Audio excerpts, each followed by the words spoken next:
Land Rover first introduced the Range Stormer concept at the 2004 North American Auto Show. It would later become the Range Rover Sport. The concept was shown in a colour called Vesuvius Orange, which would be available in 2005 as the launch colour for the Range Rover Sport. The concept was shown as a 3-door, but would make production only as a 5-door. Today, when shopping around for a Range Rover Sport, you'll be able to find many used standard examples and many that have been modified to a level of 7 on the Richter scale. These range from a simple change of the wheels and tyres to full-flung body kits and resprays. Depending on how much you want to stand out will depend on which one you go for. As the Range Rover Sport was a Land Rover project, the budget was slimmed down in comparison to the full-size Range Rover of the time that was constructed during BMW's ownership. Because of this, there's no split tailgate. However, don't let this fool you into thinking the Range Rover Sport was all talk and no trousers. The chassis for the Range Rover Sport is borrowed from the Discovery 3, and so it is a very capable off-roader. Some actually prefer the Range Rover Sport of this generation over the full-size Range Rover of the time. The penalty for this off-road ability is weight, and despite the name, the Range Rover Sport weighs in at nearly 2.5 tonnes. One of the advantages of the Range Rover Sport compared to the Range Rover of the time was the simpler body-on-frame construction, and unlike the L320 Range Rover, which had the propensity to rust behind the rear wheel arches, the Range Rover Sport doesn't suffer with common build-up areas of rust that are likely to weaken the chassis. Nevertheless, it would be a good idea to inspect the frame as much as possible before making a purchase, and if the vehicle requires a job where the body and frame need to be split, it would be an opportune time to inspect and make any repairs or preventative maintenance to the frame. If you love the look of this generation Range Rover Sport, known by the chassis code L320, you're not alone, and although earlier models are approaching 20 years old, there is still a strong following. If you're searching for an early model, you should keep a budget for repairs in mind, unless you're able to buy one that has recently received an overhaul. Bushings, brakes and suspension are all key areas to check. If the brakes haven't been changed recently, run your finger along the disc to see if there's a lip on the edge. If there is, make sure that you budget in a brake change. Do not do this when the brakes have recently been used, as the disc will be hot. Popular upgrades for the suspension come from companies like Arnott's, or you can get Land Rover standard parts. If the vehicle is approaching 20 years old, it is a suggestion that you start to look for upgrading or replacing suspension parts. Bushes for all of the vehicles will have worn.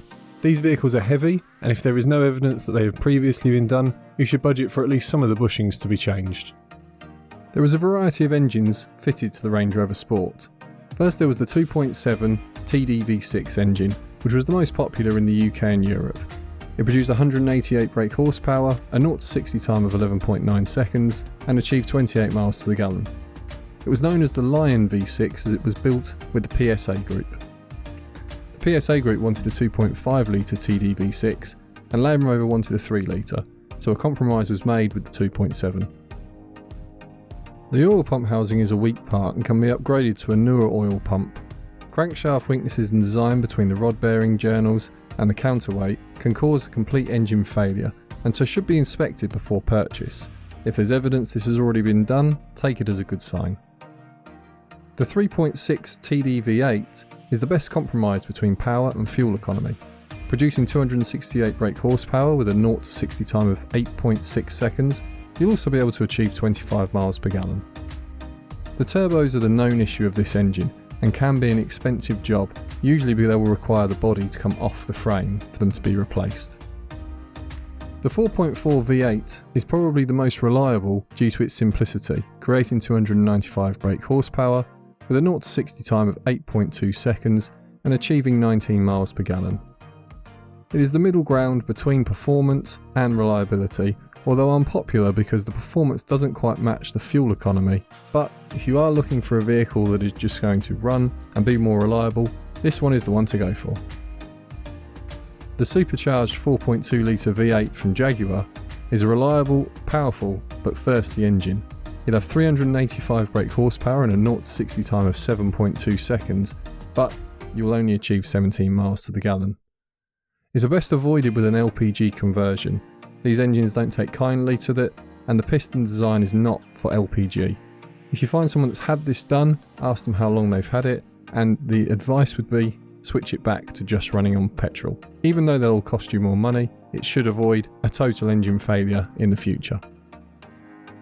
The L320 Range Rover Sport was given a refresh in 2009. This facelifted exterior with new lights front and rear, along with new front and rear bumpers, a new grille design and wheel design. The interior was modernised with new dials and dashboard design, along with receiving a disappearing circular gear selector.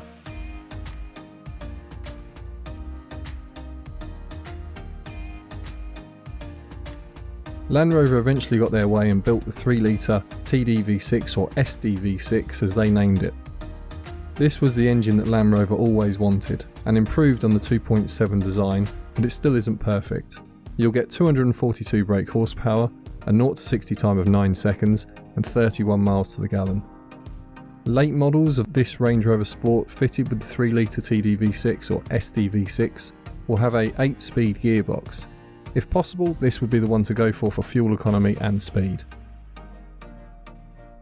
And finally, the 5-litre V8 Supercharged. This was the most powerful engine ever fitted to this generation Range Rover Sport.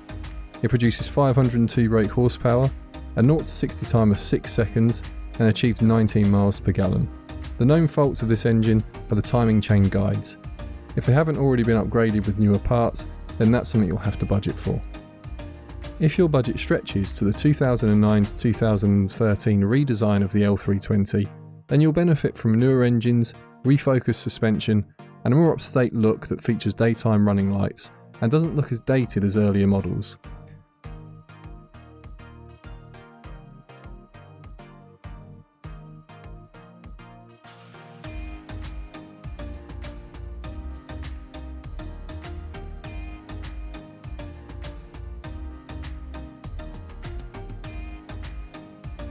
Land Rover did introduce a plug-in hybrid prototype vehicle that could partially run on batteries, but it didn't make production for this generation.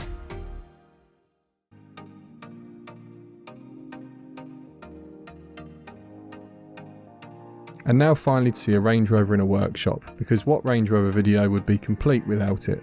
Images showing a vehicle split in half are enough to give some potential buyers a cold chill and run for the door. But this is actually a way of saving time for certain maintenance jobs on the L320 Range Rover. And now finally to hear what the internet thinks of Range Rovers. Thanks for listening, and don't forget to subscribe for more.